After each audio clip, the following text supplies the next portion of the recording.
Hey guys, so we're a few days into spring. Let's do a little quiz. Look around the room, grab a piece of paper and a pen or pencil, and write down what you think the local water temperature is in your local pond, river, stream, lake, bay, you name it, wherever you go kayaking.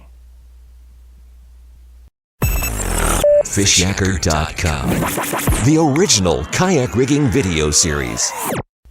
Okay, now, there are a ton of different places you can find out what your local water temperature is. You can go on to NOAA, the National Weather Service, a local media outlet, maybe even your local paper, and see how close you are to what you guessed your local water temperature is right now.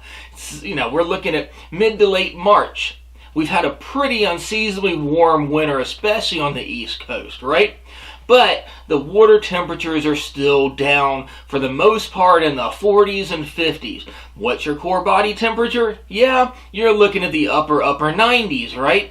Doesn't take much your core body temperature to drop. You become hypothermic. Well, as you may know, my whole background, I've been a first responder my entire adult life. I've been a law enforcement instructor. I've worked for the American Red Cross. And I've been doing this kayaking thing for a while, and I've actually been in situations where I've had to swim in some hypothermic water, and it's no fun.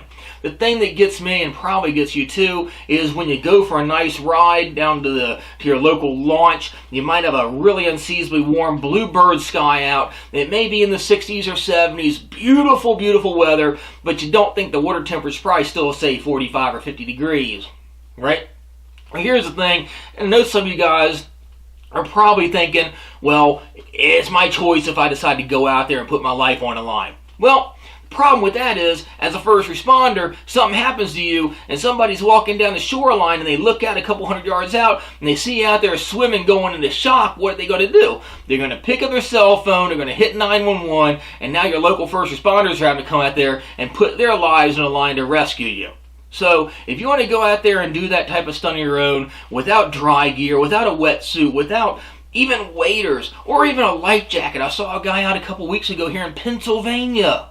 You know, we had flurries tonight, right? It's not supposed to be the prettiest weather outside tonight. It's pretty darn cold. A couple weeks ago, we had a nice couple warm days, so I got local ramp, out there kayaking, no life jacket on, which is also illegal in Pennsylvania. You can't go out between the fall and the spring without a life jacket on a small watercraft, let alone dry gear. So, again, you might decide to go out there and do it on your own, but you got people that are going to have to come out and try to rescue you, and not to mention the fact you probably have friends, family, co-workers, and loved ones that aren't going to be real happy if something happens to you. They're not going to be happy. You're going to be sad. You don't want to do that to them. You don't want to do it with the first responders. So the big thing is, even if you have a couple of warm days, be sure to check the water temperature and be comfortable with it. And I know not everybody has a budget for high-priced dry suits, but do what your budget allows, try to get what you can, and protect yourself from the elements, because it doesn't take much.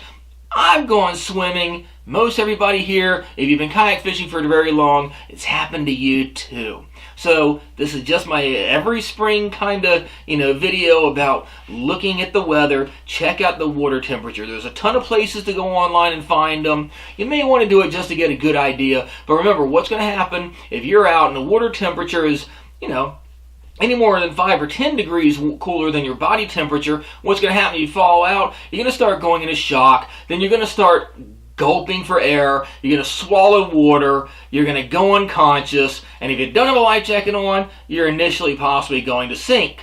And it's no fun. It's going to be hard for somebody to rescue you. So if nothing else, have a life jacket on, please. And if you can afford dry gear, please do. But always weigh, the risks versus, how much you want to get out of the water. Okay? Like I said, protect yourself. If you don't think about yourself, think about your friends and family, loved ones and co-workers and first responders in your area. And as always, I hope these tips help you out a little bit. I do ask, though, please subscribe to the Fish Yaker YouTube channel, like us on Facebook, give us some feedback, post up ideas for future videos, let us know what you think. Alright? I want to thank you for watching. Hope we're going to have a pretty, quickly upcoming summertime and a great year on the water. Thanks for watching Fishyaker.com. Tight lines.